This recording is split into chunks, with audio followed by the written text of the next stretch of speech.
Hi, Halfdan. Very nice to meet you. Congratulations on this movie. It was a quite the experience. I enjoyed it a lot. I wanted to ask you, this movie takes a lot of risks. The most evident one, I think, is the fact that it is uh, almost all the stories told inside of a school. Was this always part of the original idea, or how did you make this choice? It was always part of the original idea. It came to me very early that I wanted to, when I kind of had the premise of the story, it was very clear for me that I wanted to do the whole thing one afternoon, in a school. That was like mainly that was also for like logistical and economical reasons because it was my first feature. I knew I was not going to get like the biggest budget and it felt really good to place it in one location. After I decided that, I was just like overwhelmed with ideas on how to shoot it and how to make the school, its own character. And I remembered sleeping over at my own school when I was like 12 years old, and I was already then so struck, by the contrast of the school in the evening and the day. In the day where there's so much life and light Yeah. and noise and people, kids running around, and in the evening it's so mystical and quiet and like the soul of the building coming alive. So for me it was that what you say that boundary that I had with only one location. It gave me a lot of inspiration as well.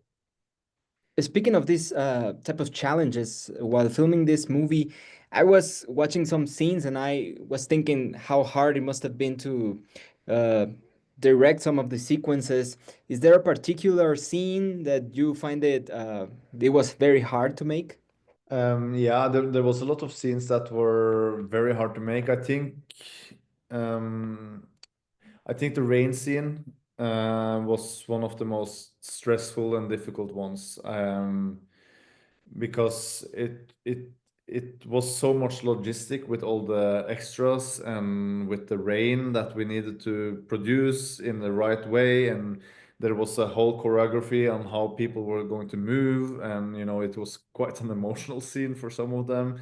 And it was that was one of the few scenes I didn't like enjoy direct too much. I was quite stressed to because this was not like a big budget movie, so we couldn't do any reshoots. We had to get everything on the day when we had it planned. And of course, the dialogue scenes were quite challenging to direct because you really need to be very concentrated on such a long dialogue scenes to make all the nuances in the lines right. But that is one part of the job I really enjoy and I feel quite comfortable with. And of course, the laughing scene was it was a crazy Yeah. day, 10 hours of laughing. But that was more like exhausting, I think, for Renate than for me. I was gonna mention that scene. I really, really loved it, but it must have been a big challenge for her to achieve that, right? There's, to be honest, not many people I think could achieve something like that. It's incredibly challenging.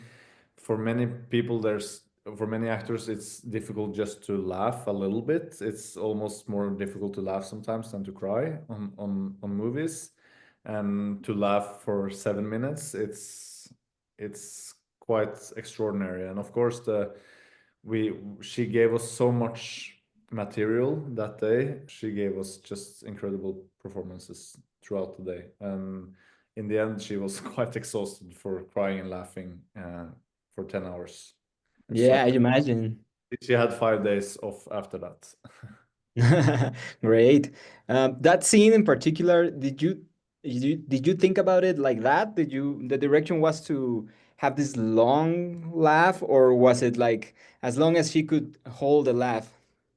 No, in the script it says that she laughs for a long time, she laughs for a long time, she laughs for a long time. And like 2 years before shooting, Renata asked me how long is a long time, and I said around 7 minutes. So I knew, like very instinctively, that this laughing scene was supposed to last for a very long time. So long that in the beginning you are laughing with, but in the end you are kind of very uncomfortable with what this really is about, and uh, and that was the intention of the scene. Yeah, the result is great. So congratulations. Your characters in this movie also have a lot of trouble putting into words what's happening. It seems to be very uncomfortable for them. So you also make great choices, I believe, using silence and music and sound to tell things without words. So could you tell me a little bit about the working of this aspect with Ella with in the music and the sound department? With the sound, I really wanted to have the right perspective, because the school in itself is such an important character, and I wanted, you know, that the perspective of the sounds in the school was right. So I had a lot of instructions to the sound recordist at in the shooting, that he was going to place microphones everywhere. You know, not just in the classroom we were shooting in or in the hallway we were shooting in, but also in the floor upstairs, in some other classrooms, you know, because they are eavesdropping, and they, you know, the sounds are like really moving in the corridors, and I really wanted to have that feeling. We of course worked a lot in the sound design with making it quite a minimalistic, you know, soundscape, not too many sounds, but that the sounds we had was really loud sometimes, and it was, you know, it really captured the atmosphere of the school. And with the music with Ella, it was in a film that has so many different elements of genre elements. You know, it has satire, it has comedy, it has drama, almost thriller. I think it was quite incredible with her, that she found kind of the right tone in her music from the very beginning, and we were really lucky about that. So we had something very specific to work out from, and then it was really trying and error the whole time for 7 8 months with the music. So Ella was, and that was one of the key reasons I chose to work with her as well, and that we found, you know, the chemistry between us, was that she was also very eager to explore. I'm not a director who says like, give me this. I'm like, can we try this? And then we try it, and then I say, can we take one element out of this, and then we do this. That process for me is the most important and fun process of my job, I think, but it's also more time demanding.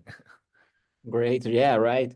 I think teachers, well, no, teachers are actually a very important part of this movie. And these are very complex characters that have to deal with parents and children. I was curious, did you talk to any real teachers for this job? I mean, I worked as a teacher myself for 3 years, or like in a school. So I had a lot of experience from both handling conflict, being responsible for something, and talking to parents, and talking to kids, and talking to leaders and principals. Um, so that was a big part of the experience. I talked to some teachers, but the most important thing I did was that I called around to around 55 principals in Norway, headmasters in Norway, and I asked them specifically about this situation. How would you handle it? And I got 55 different answers. And for me, that was just like a key to, then I can do whatever I want, because everybody handles this situation differently based on the school, the social class they're part of, you know, everything like that. Talking about school, how important was for you to study film for your career? It was important because I had some very good teachers who gave me a few like keynotes that was very that I brought with me. But most important, in film school you can make films, and that's the only way to really learn how to learn how Mhm. to do it, because you teachers can tell you anything and books can tell you anything, but the only way at least I learn is from my own mistakes and seeing my films and see what I want to do differently next time. I didn't go to the National Film School, which is the most like prestigious school in Norway. I went to a not the best film school, a little bit by accident, but you know, it was good in the end. Okay. I have to ask you about the influence of your family in your career. So, how important was the influence of these big filmmakers that are in your family to decide to take this road? Um, I mean, I tried not to be a filmmaker. I tried everything else. I tried to be a psychologist. I Mhm. tried to be economist. I tried to be a teacher. I tried, everything. I felt. And then suddenly I started studying journalism, and in this journalism course there was some filmmaking. Um, and I was really hooked. And then I applied to film school after that. So they influenced me in that way that I didn't. Why should I, make films? It has already been done, you know, s- way too well in my family.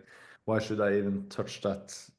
But in the end, it was the passion for filmmaking was something that really lived inside me as well, and I never looked back after that. And I don't know how they have influenced me because I have a really normal, like, grandson, grandfather, grandmother relationship with them. We didn't discuss Tarkovsky when I was 7 years old. We watched blockbusters like everybody else. But of course, subconsciously, they have probably influenced me with their personalities in a way. So yeah, but it has been important for me because I have such a strong legacy that I also try to show my own personality and my own voice in this film. About this film being your first feature, it won in Cannes. What was that experience like, and what do awards mean to you? Uh, the experience of Cannes it was very overwhelming, and it was amazing. I was very proud to have a film there because of course, as many others, see it as the holy grail of cinema, uh, and I was extremely proud to have my film there. And when I, in addition, won the Camera d'Or, that was very special. The importance of awards. It's a difficult question because I think it's too many awards in general. Uh, Mhm. Way too many awards, but some of them are good to have. And I mean, the Camera d'Or, it's good to have it. It's good that we in the world's most important festival. I think it's very good that we celebrate the new voices as well. Yeah, it's a great way to start. Yep. It is. So your movie also talks a lot about I feel like perception and the truth. Do you think movies get us closer to some form of truth and with fiction? Yeah, I think so. I think we learn about different truth, about the different truth and perspectives. And I think, to be honest, I think that's the most important thing about art and culture, that we learn about how people perceive the world differently. And then we can learn by that, and it helps us grow our empathy, which is super important, especially today when the world is so divided. So, yeah. Can you tell me about any future plans of future projects if you have anything in mind already, or are you just resting? No, I have been resting a little bit, but I'm not very good at resting. Then my head just turned into a crazy mind, so I need to work. And I started writing on my new project, and it's a little bit quite different, but it will have some of the playfulness as Armand, and some of the. I think it's a quite courageous movie as well. And quite emotional. So, I mean, it's and with a very strong female lead as well. So some similarities, but quite a lot of different things, and a little bit bigger in scale. Okay. Why do you think the female characters are appealing to you? I don't know. I think it's easier to write a female character. I don't know why. I've been surrounded by very strong female persons in my life. And I think I take more inspiration from them than the men I've been surrounded with. So probably maybe something like that. Okay. Great, Halfdan. So that's all the questions I have. So thank you very much for your time and congratulations on this movie again. Really enjoyed it. Great experience. And I'm looking forward to your next movie. Thank you so much. Thank you. Thank you. Bye bye. Bye.